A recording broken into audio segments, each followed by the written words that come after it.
इस वीडियो में हम बात करेंगे एशिया के उन देशों की जो रसिया यूएसएसआर जब हुआ करता था तो उससे टूटे थे। तो जो एशिया में ये अगर देखेंगे आप तो सेंट्रल एशिया में 5 देश हैं और 3 देश हैं काकेशस कंट्री, आर्मेनिया, अजरबैजान और जॉर्जिया। ये 3 देश हैं। तो ये जो हैं यूएसएसआर से टूटे थे और इस समय एशिया के पार्ट हैं। इससे पहले के वीडियो में हम साउथ एशिया की बात कर चुके हैं, जिसमें हम अफ़गानिस्तान, पाकिस्तान, इंडिया, नेपाल, भूटान, बांग्लादेश, श्रीलंका और मालदीव की बात किए थे। उसके बाद के वीडियो में हम ईस्टर्न एशिया की बात किए थे, जिसमें हम चीन, Mongolia, north Korea, south Korea, Japan और ताइवान की बात किए थे। और उसके बाद हमने बात किया था जो साउथ ईस्टर्न एशिया है उसकी, जिसमें हम Myanmar, Laos, Vietnam, Thailand, Cambodia, Malaysia, Singapore, उसके बाद फिर है इंडोनेशिया और ब्रुनेई, फिलीपींस और तिमोर लेस्टे जो देश थे उनकी हम चर्चा किए थे। आज हम चर्चा करेंगे सेंट्रल एशिया की। अगर सेंट्रल एशिया की बात करें तो इसमें 5 देश आते हैं, जिसमें कजाकिस्तान और किर्गिस्तान, तजाकिस्तान, उज्बेकिस्तान और तुर्कमेनिस्तान आता है। और उसी वीडियो में हम बात करेंगे जॉर्जिया, आर्मेनिया, अजरबैजान की, जिसे हम कहते हैं काकेशस कंट्री, जो काकेशस पर्वत पे स्थित हैं, इसलिए हम कहते हैं इन्हें काकेशस कंट्री। जब हम आपको ईस्ट एशिया बताए थे तो ईस्ट एशिया में बताए थे कि जो मंगोलिया है, जहाँ से अभी तेजस नाम का जो घोड़ा है राजनाथ सिंह जी को गिफ्ट किया गया है, और भारत के सांस्कृतिक संबंध भी अच्छे हैं, कुछ बौद्ध ग्रंथ हैं, उनको भारत जो है एकीकृत कर रहा है। तो यह जो है सेकेंड जो है लार्जेस्ट लैंड लॉक्ड कंट्री है। तो और अगर पहले लैंड लॉक्ड कंट्री की बात करें, जो दुनिया का सबसे बड़ा लैंड लॉक्ड कंट्री है, तो है कजाकिस्तान। तो विश्व में सबसे बड़ा लैंड लॉक्ड कंट्री कौन सा है? तो स्थलबद्ध देश, तो स्थलबद्ध देश है कजाकिस्तान। और दूसरे नंबर पे कौन है? तो मंगोलिया है। आइए हम सेंट्रल एशिया के देशों को देखते हैं। ये हो गया कजाकिस्तान, ये हो गया किर्गिस्तान, उसके बाद हो गया उज्बेकिस्तान, तुर्कमेनिस्तान और तजाकिस्तान। इसे हम याद करने के लिए आप देख सकते हैं एक ट्रिक है इसका, के और टी टी यू, के टी टी यू। तो अगर देख लेंगे तो Kazakhstan, Kyrgyzstan, Turkmenistan, Tajikistan, Uzbekistan. तो इस प्रकार से हो जाएगा। 5 देश हैं जो पहले जो है रसिया यूएसएसआर के पार्ट हुआ करते थे। जब यूएसएसआर था तो इसके पार्ट हुआ करते थे, जो 1991 में जो है रसिया से अलग हुए थे। अब इसमें हम बात करते हैं जो हमारा कजाकिस्तान है, कजाकिस्तान। तो कजाकिस्तान बात करेंगे तो विश्व का जो है सबसे बड़ा स्थलबद्ध देश है, स्थलबद्ध देश। तो सबसे बड़ा स्थलबद्ध कौन सा देश है? तो कजाकिस्तान है। दूसरे नंबर पे है मंगोलिया, सेकंड नंबर पे है मंगोलिया, जो दोनों एशिया में ही आते हैं। यहाँ पे एक है बैकानूर, जो बैकानूर प्रक्षेपण केंद्र, यहाँ पे आप जानते हैं बैकानूर प्रक्षेपण केंद्र, यहाँ एक प्रक्षेपण केंद्र है। तो यहाँ पे जो 19 अप्रैल 1975 को जब ये यूएसएसआर का हिस्सा हुआ करता था, तो यूएसएसआर की मदद से भारत का पहला उपग्रह लॉन्च किया गया था। जो बैकानूर है प्रक्षेपण केंद्र, वहीं से यूएसएसआर की मदद से भारत का पहला जो उपग्रह था उसका नाम था आर्यभट्ट, आर्यभट्ट। तो आर्यभट्ट जो है यहाँ से लॉन्च किया गया था। इसे बनाया किसने था? तो इसे बनाया था उडुपी रामचंद्र राव।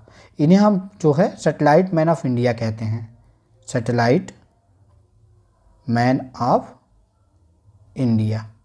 जैसे हम मिसाइल मैन ऑफ इंडिया किन्हें कहते हैं? तो एपीजे अब्दुल कलाम को कहते हैं। तो उसी प्रकार से जो सैटेलाइट मैन ऑफ इंडिया कौन है? तो उडुपी रामचंद्र राव हैं, जिन्होंने किसका निर्माण किया था? तो आर्यभट्ट का निर्माण किया था। और यहाँ आप देख सकते हैं ये है अराल सागर, जो ये है अराल सागर। अराल सागर आप देखेंगे तो जो उज्बेकिस्तान है और जो कजाकिस्तान है इसी की सीमा पर स्थित है। कुछ हिस्सा इसका उज्बेकिस्तान में और कुछ हिस्सा जो है इसका कजाकिस्तान में स्थित है।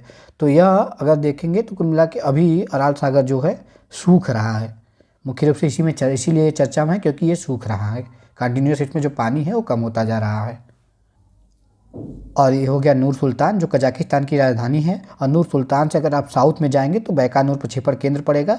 यहीं से भारत का जो है पहला जो सैटेलाइट था आर्यभट्ट, उसे लॉन्च किया गया था। किस दिन लॉन्च किया था?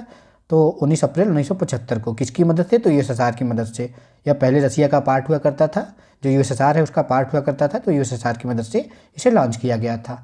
कौन थे इसके जो निर्माणकर्ता? तो डीपी रामचंद्र राव थे, जिन्हें हम सैटेलाइट मैन ऑफ इंडिया कहते हैं। तो हो गया तजाकिस्तान। अगर तजाकिस्तान में देखेंगे आप तो ये दुशांबे हो गया। दुशांबे में ही एयर स्टेशन, एयर बेस जो है भारत का स्थित है।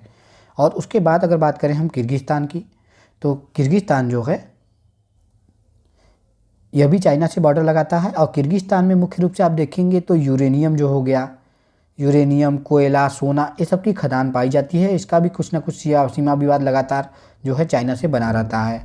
उसके बाद हम बात करें उज्बेकिस्तान की, तो उज्बेकिस्तान को आप देख सकते हैं, हो गया उज्बेकिस्तान। तो उज्बेकिस्तान में जो है एक ताशकंद नामक स्थान है, जहाँ पे ताशकंद समझौता हुआ था, जो यूएसएसआर की मदद से हुआ था। और किसके किसके बीच में हुआ था? तो जो भारत है और पाकिस्तान है, तो भारत और पाकिस्तान के बीच हुआ था। क्योंकि 1965 में 1965 में आप जानते हैं भारत और पाकिस्तान का युद्ध हुआ था। उस वार में उसके बाद फिर यहाँ से भारत से जो है, यहाँ पे लाल बहादुर शास्त्री जी गए थे, भारत के प्रधानमंत्री बहादुर शास्त्री जी। और इस समझौते के बाद ही इनकी मृत्यु यहाँ पे हो गई थी, जो 10 जनवरी 1966 है। इसी दिन हुआ था ये समझौता, जो ताशकंद समझौता है, ताशकंद समझौता। इस पे एक मूवी भी बनी है ताशकंद फाइल के नाम से।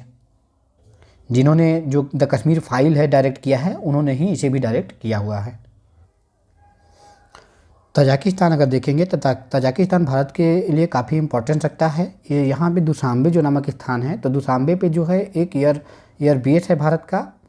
तो यहाँ से अगर देखेंगे आप, यहाँ पे एक एयर बेस है जो अगर देखेंगे स्ट्रेटेजिक रूप से काफ़ी इम्पोर्टेंस रखता है, जो 2009 से बन रहा है लेकिन अभी भी कंप्लीट नहीं हुआ है। भारत सरकार को इस पर ध्यान देना चाहिए और इसे पूरा कंप्लीट करना चाहिए। उसके बाद फिर तजाकिस्तान के इस साइड एक आता है तुर्कमेनिस्तान।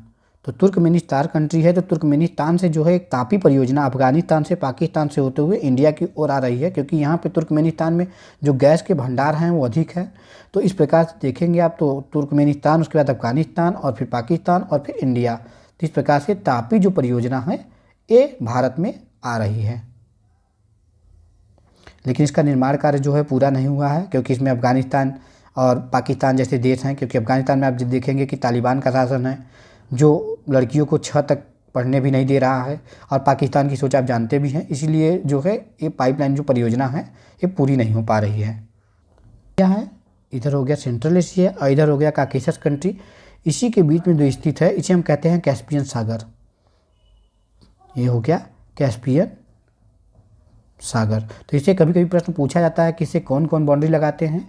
तो इससे कजाकिस्तान, तुर्कमेनिस्तान, ईरान और जो अजरबैजान है और रसिया, 5 देश जो हैं वो बाउंड्री लगाते हैं। किससे? कैस्पियन सागर थे। और कैस्पियन सागर पहले जो है इसे झील की संख्या दी गई थी, लेकिन अभी कुछ दिन पहले इन देशों की बैठक हुई है जिसमें इसे एक जो है समुद्र की संज्ञा दी गई है। आगे हम बात करते हैं काकेशस कंट्री की। जो काकेशस देश हैं उनकी बात करते हैं। तो वो हो गया जो काकेशस पर्वत श्रृंखला है, इसी पे स्थित है। तो आप देखेंगे इस प्रकार से, तो अजरबैजान हो गया, आर्मेनिया हो गया और जॉर्जिया। इन्हें याद करने का तरीका है, आप आग लिख दीजिए। तो अजरबैजान, आर्मेनिया और जॉर्जिया 3 देश हैं जो काकेशस कंट्री में आते हैं। और ये अभी कभी रसिया जो यूएसएसआर हुआ करता था, यूएसएसआर, तो यूएसएसआर जब हुआ करता था 1991 में, ये उसी से अलग हुए थे। तो सेंट्रल एशिया के 5 देश और जो काकेशस कंट्री हैं 3 देश, ये किससे अलग हुए थे? तो रसिया से अलग हुए थे। हम जानते हैं कि जो नागर्नो कारोबाग रीजन है यह अजरबैजान और आर्मेनिया के बीच में जो है विवादित क्षेत्र रहा है। और इसके लिए लगातार वार भी होते रहे हैं अजरबैजान और आर्मेनिया के बीच में। और ये हो गया कैस्पियन सी, जो कैस्पियन सागर है वो हो गया, जिससे कौन अजरबैजान जो है सीमा लगाता है। इधर अजरबैजान हो गया। इस साइड में आप देखेंगे तो मुख्य रूप से जो है कजाकिस्तान हो जाएगा और तुर्कमेनिस्तान हो जाएगा और ईरान हो जाएगा, इधर रसिया हो जाएगा। तो 5 देश जो हैं वो इससे सीमा लगाते हैं।